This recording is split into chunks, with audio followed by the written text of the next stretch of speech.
आज आपण एक अंड्याचा नवीन प्रकार बनवणार आहोत। हे आहेत अंड्याचे बॉल्स। एकदम स्पंजी आणि चविष्ट आणि कुरकुरीत असेही लागतात।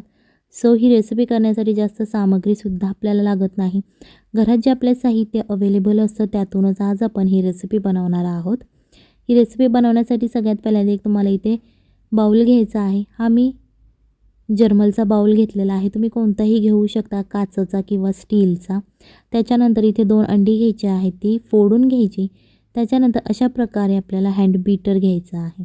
जर तुमच्याकडे इलेक्ट्रिक बीटर असेल तरीही चालेल, आणि जर या दोन्हीमधले तुमच्याकडे कोणताच बीटर नसेल, तुमच्याकडे चमचा असेल, तुम्ही चमचासुद्धा घेऊ शकता आणि त्या चमच्याच्या मदतीने हे छान असं आपल्याला फेटून घ्यायचं आहे। थोडं हे जरा जास्त वेळच फेटायचं आहे, जेणेकरून यामध्ये बुडबुडे आली पाहिजेत आणि जो पिवळसरपणा आहे तो थोडासा पांढरट असा झाला पाहिजे। याच्यानंतर एक बारीक चिरलेली हिरवी मिरची घालायची आहे तिखटपणा येण्यासाठी। जास्त तिखट आवडत असेल तुम्ही मिरचीचं प्रमाण वाढवलं तरीही चालेल। एक टोमॅटो चिरलेला आणि एक चिरलेली शिमला मिरची। त्याच्यानंतर आपल्याला बारीक चिरलेला कांदा घालायचा आहे। जर तुम्हाला कांद्याचा वास आवडत नसेल किंवा कांदाच आवडत नसेल, तुम्ही नाही घातला तरीही चालेल। याच्यानंतर बारीक चिरलेली हिरवी मिरची घातलेलीच आहे, तुम्ही कोथिंबीर घालून घ्या। तुमच्याकडे इतर कोणत्याही भाज्या अवेलेबल असेल तुम्ही त्याचा वापर केला तरीही चालेल। सो भाज्या घालून झाल्यानंतर हे आपल्याला फेटून घ्यायचं आहे, जेणेकरून बुडबुडे यायला परत सुरुवात होते। या रेसिपीसाठी बुडबुडेच खूप महत्त्वाचे असतात। सो अशा प्रकारे तुमच्याकडे जर हँड बीटर नसेल तर तुम्ही चमच्याच्या मदतीने सुद्धा फेटू शकता, आणि चमच्याने फेटले तेव्हासुद्धा असेच बुडबुडे तयार होतात। याच्यानंतर तुम्हाला यामध्ये चवीनुसार मीठ घालायचं आहे।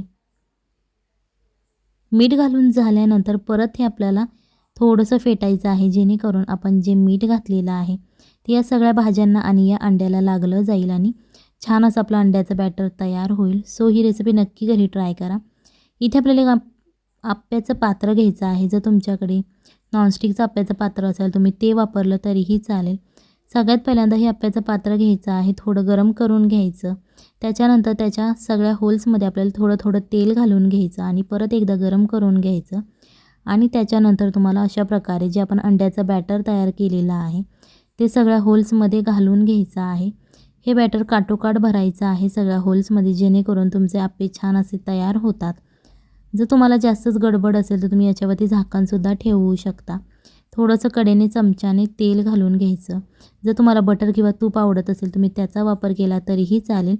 थोडंसं झाकण ठेवून घ्या 1 ते 2 मिनिटे, आणि त्याच्यानंतर हे झाकण तुम्ही काढून घ्यायचं आहे।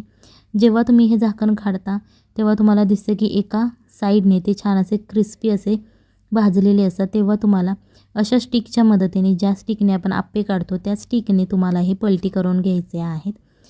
सो ही रेसिपी तुम्ही एकदा नक्की घरी ट्राय करा, आपल्या मुलांच्या टिफिनला द्या। तुम्ही हे चपातीबरोबर खाऊ शकता किंवा टोमॅटो सॉस किंवा एखाद्या चटणीबरोबर सुद्धा तुम्ही हे खाऊ शकता। मुलांनासुद्धा देऊ शकता त्यांच्या टिफिनमध्ये। दोन्ही बाजूने हे छान असे क्रिस्पी भाजून घ्यायचे आहे, जेणेकरून तुम्हाला छान अशी चव लागते। इन्स्टा आयडीला जर तुम्ही अजून फॉलो केलं नसेल त्याची लिंक मी डिस्क्रिप्शन बॉक्समध्ये दिली आहे। चला तर मग भेटूयात पुढच्या रेसिपीमध्ये।